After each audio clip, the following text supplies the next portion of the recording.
Release. Touch. Touch. Release. Release.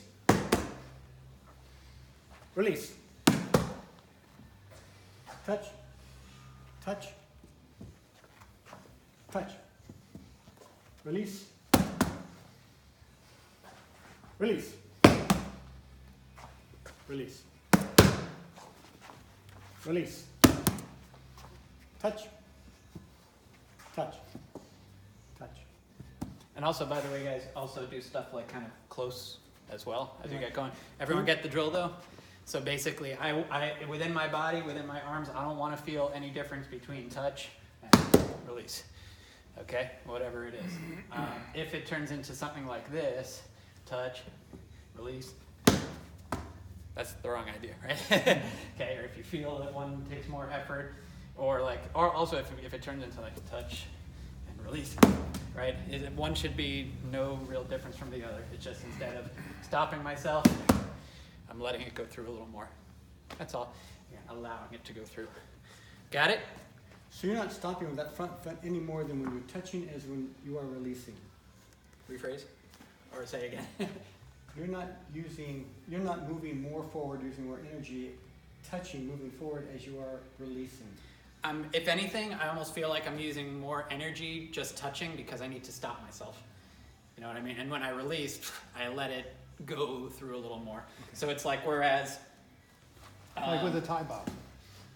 Yeah, pretty much. Like if Doug's like kicking my ass or something, right? It's almost more effort to do that than it is to, right? To just let it go through. You get the idea, right? Right? If Doug's like moving at me or whatever, right, and I want to touch him there, as opposed to Doug moving at me, boom.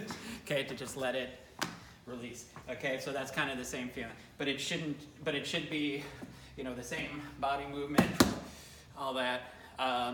Definitely no more strength, no more energy, no more stiffness, no more, I mean, there'll be slightly more travel just because now we're releasing through as opposed to stopping it right there. But it just means that instead of stopping all my body motion that short, so, you know, it's like maybe 2 inches more travel. You know what I mean? It's a little more follow through. Yeah, but but again, not follow through like Gotcha. that. Just instead of stopping here, I stop 2 inches inside the pad, right? Maybe less than 2 inches. Just releasing. Okay. Okay, and again, mostly, if you notice what naturally comes out, like chops, palms, maybe back of the hand or wrist, depending on the angle. But, you know, make it easy on yourself. Once you start clenching, I mean, give me some random ones. Touch. Release. Right? Can you do fists? Yes, but it's a little harder to stay loose.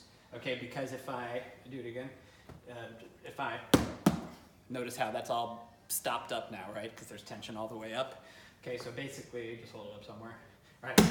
So the same way I would do it, open hand, needs to be the same with the fist. Just kind of using the fist more like club-like. You ever notice when John does combat boxing, his fist it's not thrusting per se, he's using it everywhere, like a ball peen hammer or a club or a thrust or whatever. It's anything. Okay, so I would recommend at first, you know, just use the easy open hand stuff. And then if you want to try some fisting, we're in the right town for it. Fisting seems around here. Okay. We're in